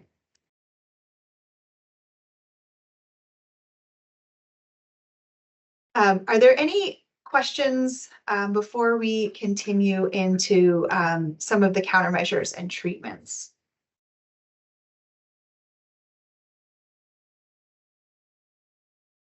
All right, I apologize again for the banging sounds. I hope that they were not loud while I was speaking. We couldn't hear anything, Angela, but I'm glad you said it was a window washer because it was I didn't know what was happening behind you. It was like a surprise Spider-Man situation that I've never experienced. So that was fun. So we want to share some of the countermeasures and treatments in the coming slides. We've talked in previous modules about nominal to substantive safety. And if we design our roadways to safely accommodate all road users from the start, we don't need to come back later and implement interventions and countermeasures. So we want to think proactively, think about the future and what latent demand there might be on a roadway. So sometimes we have to use countermeasures because we're coming in late or we're intervening where a problem exists on a corridor. And I also want to just share that as we move forward, we're likely going to use the terms treatment and countermeasures interchangeably, but essentially these are things that we're putting into our roadways to prevent crashes, sometimes to correct, but to get us on the right track. So I think you may have seen this slide before around module 2. These are systemic safety risk factors for bicycle and pedestrian crashes. And a lot of these things that we've touched on today, such as lighting, bus stops, schools, adjacent land uses, intersection types, if they're controlled or not, sidewalk presence. But I just want to ask if anyone knows the starfish story. I believe I've heard some people at FDOT talk about it, and it's something that I grew up with. But the essence of it is that a little girl is walking along the beach. She's discovered hundreds of starfish washed up on the shore by a massive storm, and she starts to throw them back into the ocean one at a time. And a passerby stops her and asks, what is the point of this? You can't make a dent for all of these starfish. And the girl picks one up, throws it back in, and she said, I made a difference to that one. And when I relate this story to safety, I think it can feel like we're fighting an uphill battle sometimes against minimum standards, limited funding, minimum right of way, a whole host of pressures. But when we make decisions about safety, they matter, whether that's on a full corridor, a single intersection, a single project, filling a gap in a network. If we keep safety at the forefront, we can make a difference. And so I always think about in my work when I'm getting tired of fighting, like I make a difference for that one. And also just collectively, we can make a difference together. It may feel like I'm over here fighting for this one project, you're over there fighting for one project, but collectively, we are all throwing a starfish back together. So identifying risk factors can help prevent crashes rather than react to crashes. And so, like I said, a lot of these were discussed before, and I want to draw your attention to the little stat on the bottom of the slide. We talked about sidewalks before, but roadways without sidewalks are more than twice as likely to have pedestrian crashes as sites with sidewalks on both sides of the street. So people will walk where they need to walk to get where they need to go, whether or not there is a safe or comfortable facility for them. This is also something I believe that you've seen before, but it's worth repeating. So we learned from the root cause analysis that corridors with transit ridership have much higher rates of pedestrian and bicycle crashes. Those corridors are only 51% of the network, but they are greatly overrepresented. They represent 72% of severe and fatal crashes. And that number also changes if you have higher frequency transit. We also learned that socioeconomic factors can correlate with higher risk of injury or fatality when walking or biking. If you live in a census tract that meets at least 4 factors, you are twice as likely to suffer a life-altering injury. So the risk factors that we discussed on the prior slide are all elements of a single story to me, and it's our job to see what story our corridor or our intersection is telling us so that we can properly design for it. Also note that FDOT has an online tool called Connect Ped that can be used to review risk factors for a location. I think it includes things like age, disability status, zero-car households, transit stops. So if your location has one of those risk factors, the minimum design standard may not be the best choice. So we'll go into some of the treatments that can be used at intersections. I'll talk a little bit about signal timing, no turn on red, flashing yellow arrow, omit. Sidewalks we covered, I think, tighter radii, hardened center lines, and curb extensions. And so some of the basics when we think about signal timing in general, signal timing helps separate people in time. So we talk about separating people either in distance or in time from other modes. And the purpose of a traffic signal is to assign right of way and let everyone know whose turn it is. So signal timing can help manage conflicts, reduce delays, increase accessibility, and communicate to people walking and biking how much longer they need to wait. So when we are, timing our traffic signals, we want to think about that pedestrian clearance interval. And so that is the time that you have your flashing don't walk interval. So that countdown timer and the buffer time is all included in what we're calling the pedestrian clearance interval. And that should provide enough time for a person to start crossing on the walk and complete their crossing before traffic gets the conflicting green. And so we think about the standard is, well, that clearance time is based on how fast people are walking. And so the standard walking speed for pedestrian clearance is 3.5 feet per second. But we think about the stories of people who might not make it across. Allison shared a story of her grandma who didn't find that the intersection had enough time for her to get all the way across the street.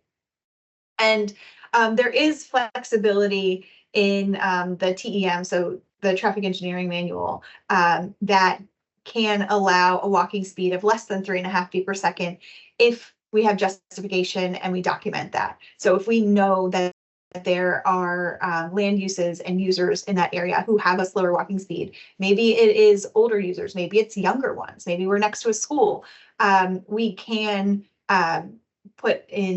program our traffic signals to have slower walking speeds and longer pedestrian clearance intervals. This can impact the overall cycle length, but it's important to ensure that people can cross completely during that clearance interval.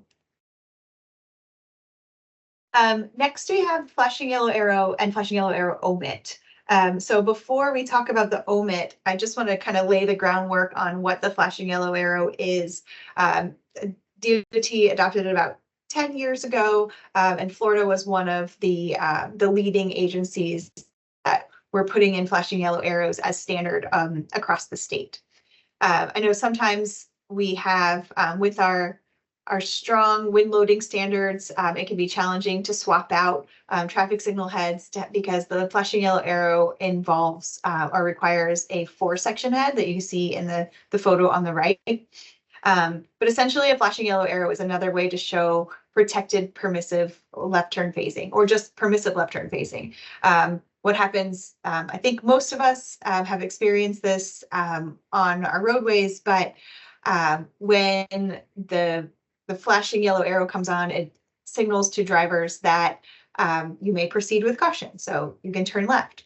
But sometimes we get some conflicts with pedestrians in the crosswalk, which can be really severe. So drivers turning left are also often focused on oncoming traffic because they're waiting to get that gap.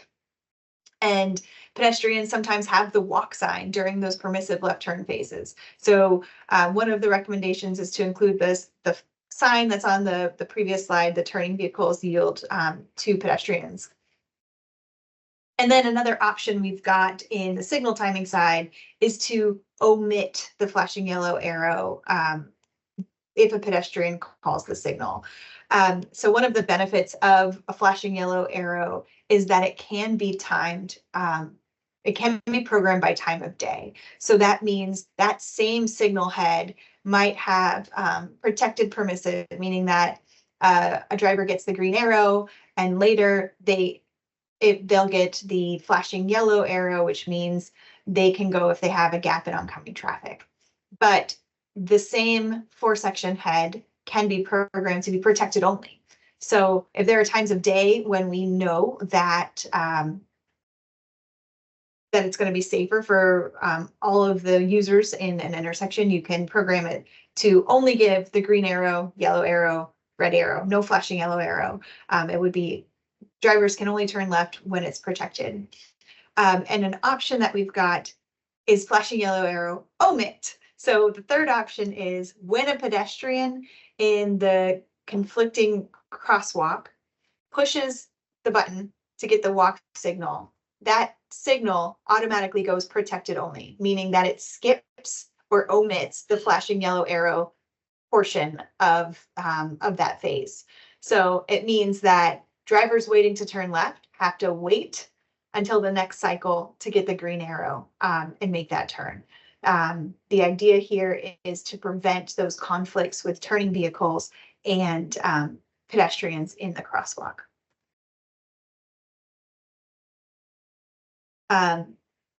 Leading pedestrian intervals are one of the gold star countermeasures. A leading pedestrian interval gives pedestrians a head start. So you can see in these photos that the people waiting on the corner have the solid don't walk while traffic has the solid red. But then on the photo on the right, they get the walk sign before the adjacent travel lanes get green. So it gives them a head start. Typically this is 3 to 7 seconds. It can be longer if we know that pedestrians have to cross like a parking lane or a bike lane, get a little bit further. The idea is to get pedestrians out into past one of the travel lanes so that turning vehicles see them before they start making their movement when the light turns green. And so some of us might be concerned about the impacts of leading pedestrian intervals or on that flashing yellow arrow omit and how they might impact vehicle delay. So there was an evaluation done on locations where we've got low or high pedestrian activity. And this evaluation found that at locations with about 8 pedestrians an hour, so that's pretty low, a leading pedestrian interval only results in 4 to 11 seconds of delay. And the maximum queue of vehicles is 5 to 6 vehicles. So Also at that same low pedestrian volume, that 8 pedestrians an hour, if we were to implement a flashing yellow arrow omit, meaning that the left turns have to wait until they get the green arrow, there's only a 1 to 2 car length queue of those left turns that are waiting. So this scenario was also run with moderate pedestrian activity. So looking at 60 pedestrians in an hour, we looked at the operational impacts of leading pedestrian intervals and flashing yellow arrow. And so you can see that the LPI results in anywhere from 2 to 32 seconds of delay. It's really not a whole lot. If you think about, we talked earlier about measuring delay for people walking. If that person who is trying to cross has to wait until it's their turn to get the walk signal, it's usually more than 32 seconds, thinking about the length of our cycles and traffic signals. So 32 seconds of delay on the higher end is really not a whole lot. And then that maximum queue for the leading pedestrian interval is 7 vehicles. On the other side with the flashing yellow arrow omit, that vehicle queue was 5 to 6 vehicles if we implement a flashing yellow arrow omit.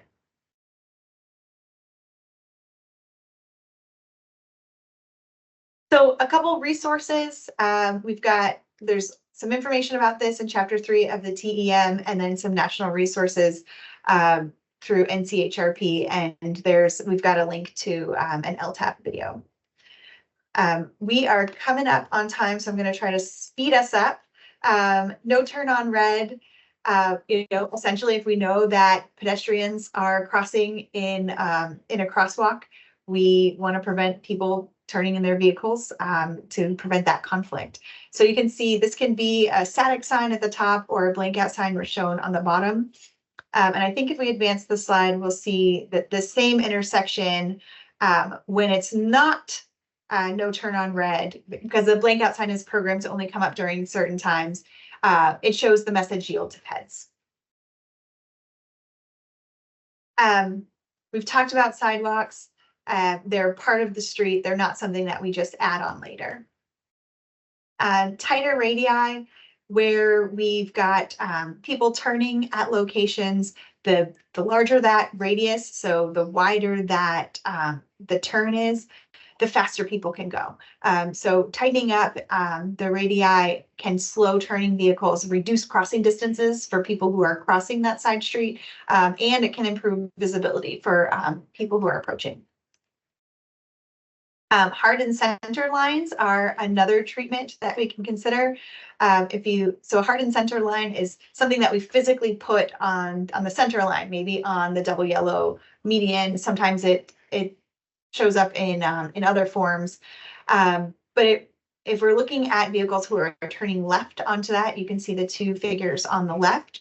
The idea is we want the vehicles to make a slower turn and a sharper turn so that they're already facing the crosswalk when they're crossing it, and also not cutting across the traffic lanes. Curb extensions are another countermeasure. They visually and physically narrow a roadway. They can shorten crossing distances and increase visibility of people by having them start their crossing a little bit further into the roadway. Curb extensions also give opportunities for placemaking. We show a photo here that's got some public art or some street furniture. Of course, placemaking requires some agreements on how that space is used. And then, another one that we use from time to time can sometimes be more costly, but physically separating pedestrians with a grade separated pedestrian crossing. We think about at the interstate where we have high speed traffic. We don't just let vehicles use the same space. We physically separate them at interchanges.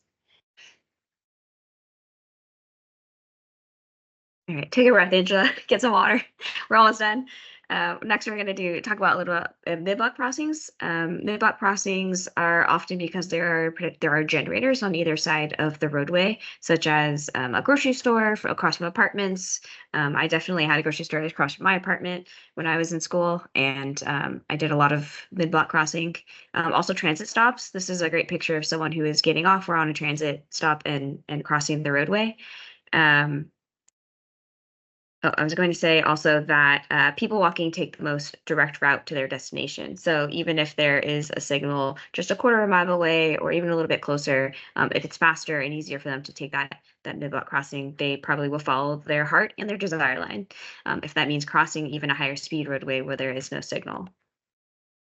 Here's an example of a street that was that added some treatments after the fact. So you can see that they added a pedestrian refuge and also a bicycle lane on either side with a buffer or just a striped bicycle lane to help the pedestrians get across.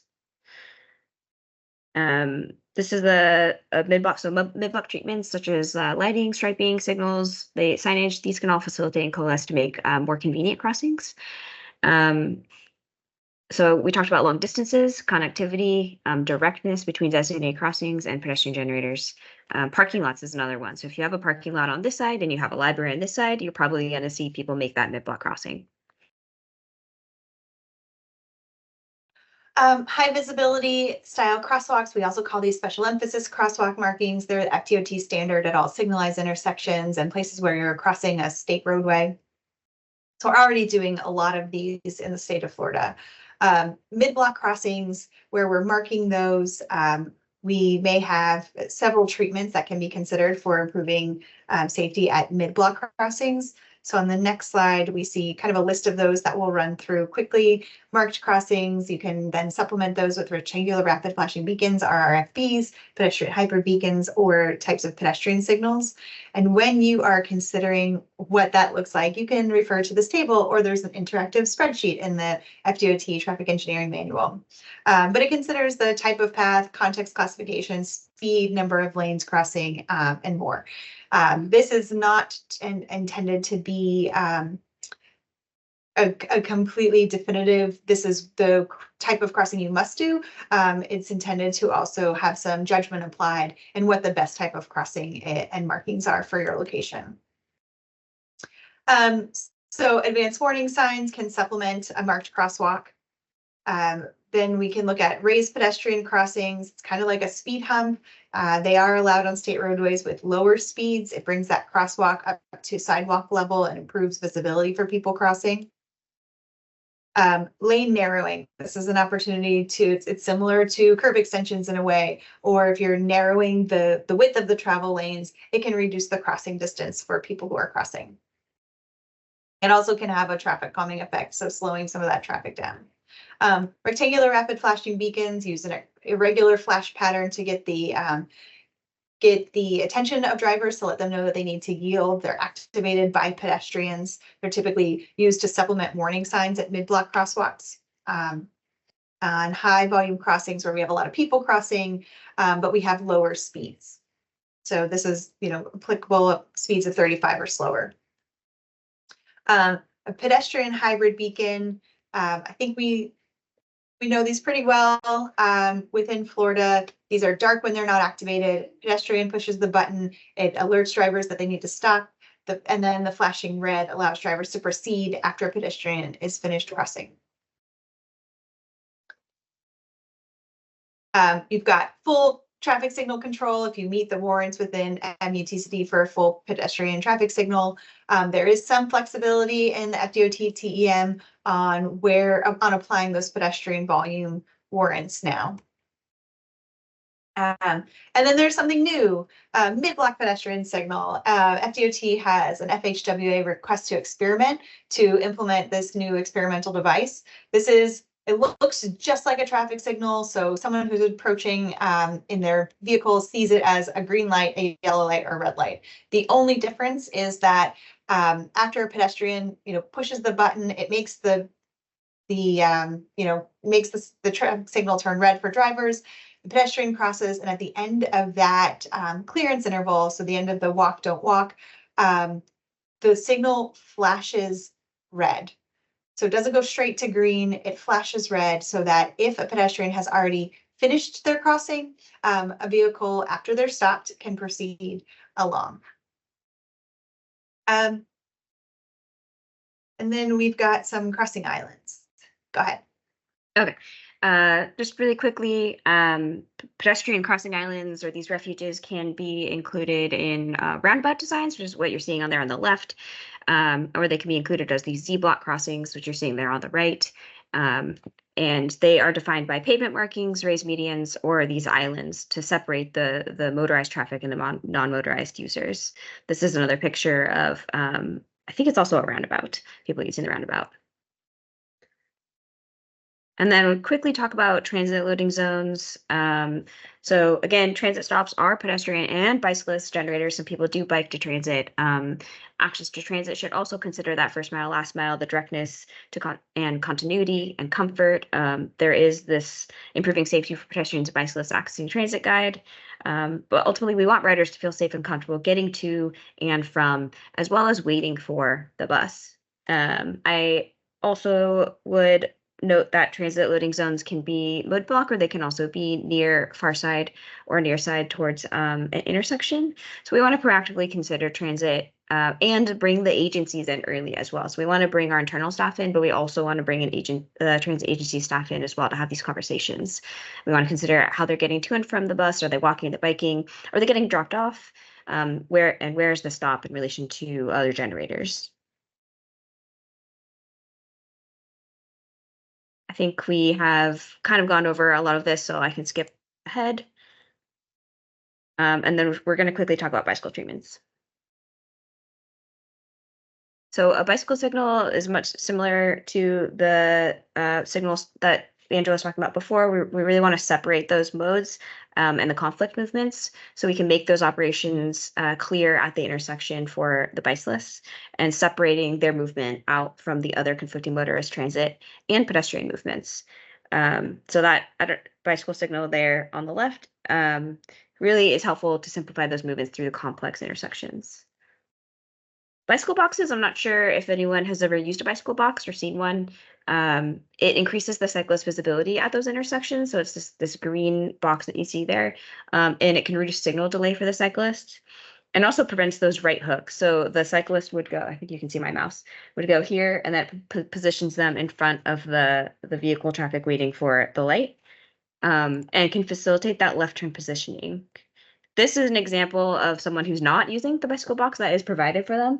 So this person could be actually right here if they use the bicycle box. And here's a picture of someone who is using the bicycle box, placing themselves in front of traffic while they wait for the signal to turn.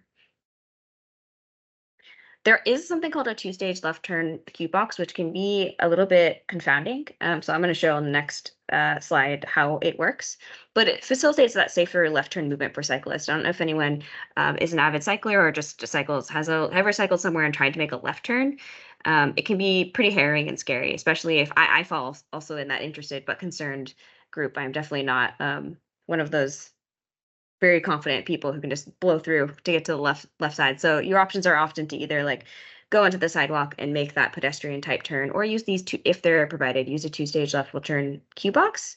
It's usually applied at a multi-lane signalized intersection, and it looks like this. And how it works is the cyclist would continue forwards, and then they position themselves in front of the traffic, which is here, going this way, stopped, going northbound, stopped, so that at the next cycle phase that they keep going.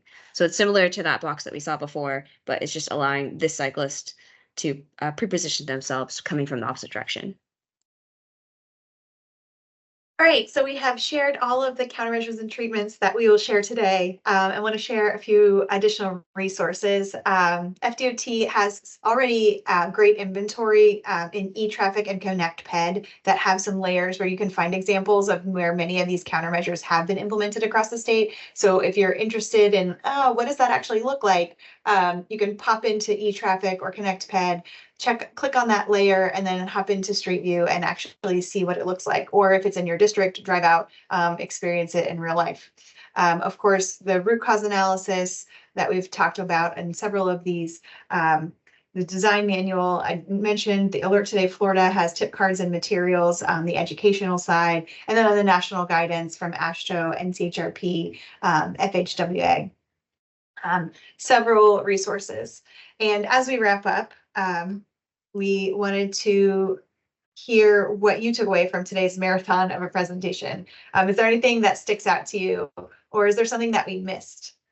Is there something that you want to apply?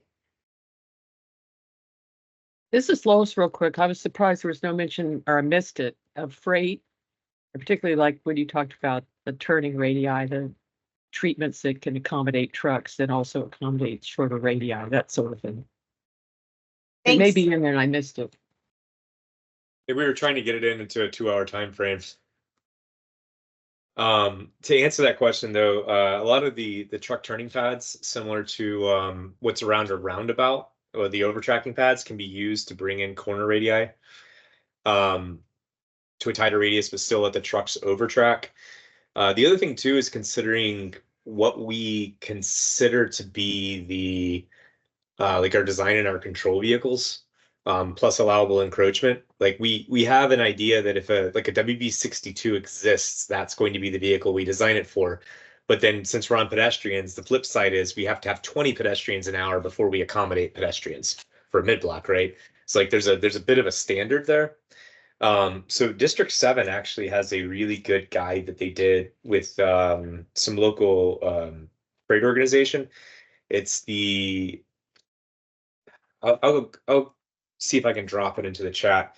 And one of the things that they talk about too, and it's kind of like going back to our measures of effectiveness, is they identify 4 new freight oriented context zones, as well as identifying levels of like frequency, like, 5 trucks a day, 5 to 20 trucks a day, 20 plus trucks a day, that type of thing. And based on the context, the freight context and the level of frequency, they identify an appropriate level of encroachment as well as a design and control vehicle, to where it's saying that, hey, it's not always going to be the largest truck that could make it. And if there's only 1 truck a day, that truck, it's okay for that truck to have to sit and wait for enough of a gap to swing out and make the turn, as opposed to making it right there. But it is something to think about, because sometimes they do make the turn regardless. I think that was worked by Renaissance Planning Group, right? That's really see, District 7 Regional Freight Design Guide. And I also shared a location in the chat where, and this happens to be in District 7 as well, they tightened up a right turn lane to provide a shortened crossing for people walking, so for pedestrians. But then they added truck aprons to accommodate freight vehicles, because they know that trucks use that, make that movement pretty regularly. Yes, Lois, it is Renaissance that Korea helped them with that. We pulled some WEJO data, and one of the reasons why it's important too, not just the crossing distance, managing conflicts. Remember that, like, we're reducing the amount of chaos in the area. It's the speed is fairly significant. We were doing a WEJO an analysis using WEJO data for central office. And one of the things we pulled on a corridor was the speeds, and you could very easily see the speed differential based on driveway design. The larger driveways were much, much faster. And that is where you see a lot of pedestrians getting hit, is people coming in and leaving driveways.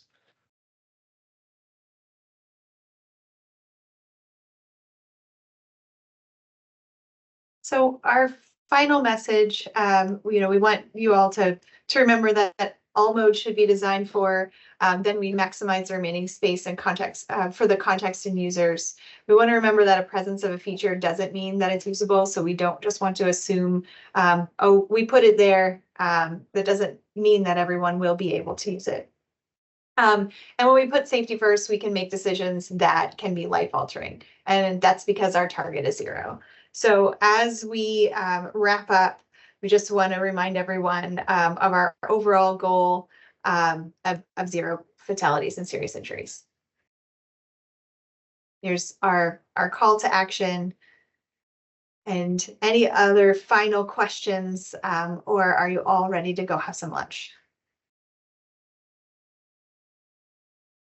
Hi, this is Unique. I don't want to prolong everybody's lunch, but I want to say that the image that you showed with the distance when you're the speed that you're driving, I think we should probably show that a lot more in like some teen presentations. I think maybe if they didn't know how fast they were going and the sight of distance and what they could see depending on the speed, that really stuck with me. I've not seen that before, so even for myself now, I think even when I try to speed, that will teach me not to speed. I don't know, but I think that really stuck with me.